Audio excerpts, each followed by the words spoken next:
Hello everyone, my name is Havian and today I'm going to be playing some more Genshin Impact. Now that the game is finally out, it's been interesting seeing everyone's initial impressions of it. Over the past week I've seen people that have been enjoying the game a lot more than they expected to. I've seen people that are disappointed because they can't get the characters that they want, and I've seen some people that are worried about starting because they feel like they may hit a paywall eventually and won't be able to progress through the game.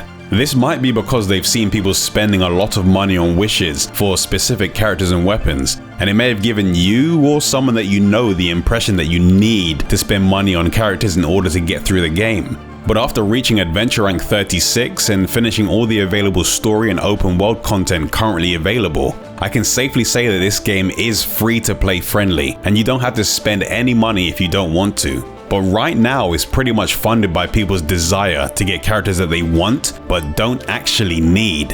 While playing, I wanted to see how far I could progress without having to spend any money specifically for obtaining new characters. I was able to get through the game pretty smoothly by just exploring and taking part in all of the content that was available. But that doesn't mean that I didn't spend any money at all though, since I did pay £5 for the monthly Genesis Crystals and daily Primogem subscription. I've been enjoying the game a lot, and between the betas and the full game, I'm sure I've put a couple hundred hours into the game, so I definitely think it's worth paying for in some way. But I still think it's too early in the game's lifespan for me to consider spending money on wishes.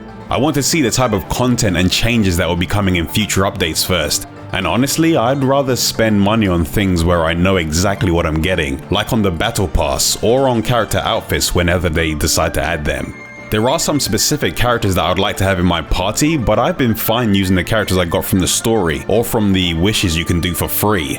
I don't have any problem with people paying for wishes though, since it can be fine to do if you just want to see what you can get. But I'd avoid paying for wishes out of frustration just because you can't get a character that you want right away. From what I've seen, when people do this, they get trapped in a downward spiral and end up burning through money faster than they expected. There's a chance that you'll get the character that you want later on, so try the characters that you currently have after making wishes with the Primogems and Fates that you get for free. You never know, you may actually end up liking a character that you didn't think you'd use previously. I did end up wasting all of my luck during the beta phases though, since my wishes so far have been giving me a lot of duplicates for characters that you can get for free while playing. But I did manage to get 2 characters that I've never had a chance to use before. So far from wishes, I've got Noelle, Chongyun, 2 Fischls, Jean, 2 Barbaras, 3 Zhanlings, 2 Sucrose, Chi-Chi, Lisa, and 2 Ambers.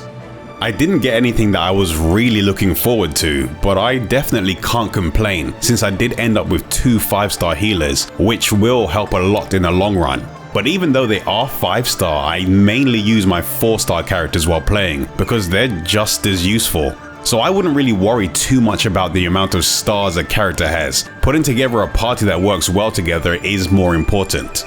Genshin Impact has only been out for a week, so it's still early days. There are characters that I really want, but it's still too early for me to worry about creating the perfect team, since right now we're all at the start of the game. Even if it seems like people are far ahead of you, as of recording we can only play as far as chapter 1. So right now I'd recommend focusing on building parties that you can use as a foundation, and then as the game continues and as you obtain more characters, you can find ways to add them to your existing setup. My current goal is to build 2 teams of level 60 characters while trying not to spread my resources too thin. So after getting all the characters I could within the week, I picked the ones that could make interesting elemental reactions and had skills that could complement the other characters in the party. After that I worked on gearing them up so they could be ready for any upcoming content and the higher floors of the Abyss. I saved my fragile resins and weekly bosses until I reached adventure rank 30, just so I could have access to better drops when farming equipment for my characters, which ended up helping them get a decent set of starting gear that I could build upon.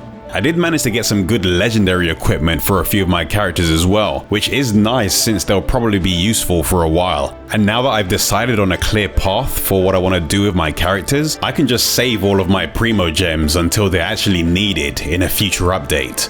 So far, the biggest limiting factor I've run into when it comes to progressing or upgrading characters is Mora, which is the currency in this game. And that's because pretty much all upgrades need it, and the more you upgrade things, the more expensive they get. But thankfully, it is farmable, even if it can be pretty slow to get at times without using resins.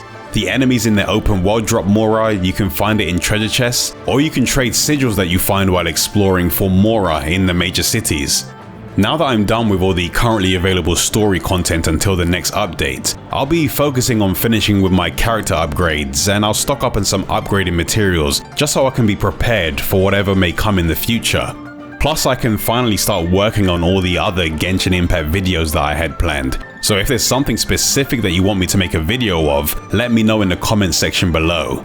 And if you were interested in playing the game but avoided trying it because you thought not being able to spend money would limit your ability to play, then don't worry, you can do everything without paying. I'd say give the game a try just to see if you like it. And after you do all of the free wishes that they give you, feel free to ignore the gacha system and just play the game at your own pace. Surprisingly, the gacha system in Genshin Impact isn't as invasive as you would expect from a gacha game. But if you decide that you like the game enough to actually spend money on it, then go ahead. But just be mindful of how you decide to spend your money.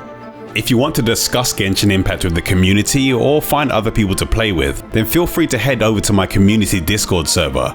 I post smaller gameplay clips and news updates over on Twitter between the videos that I make. So if you want to stay up to date with everything I'm doing, I'll put the links to Discord, Twitter, and a few other places that you can find me in the description. If you want to see any of the other gameplay videos that I make for Genshin Impact or other action RPGs, then don't forget to subscribe and remember to click the bell so you'll be the first to know when a new video is available. I'll be making some new videos very soon, but until I make those videos, I'll see you all later.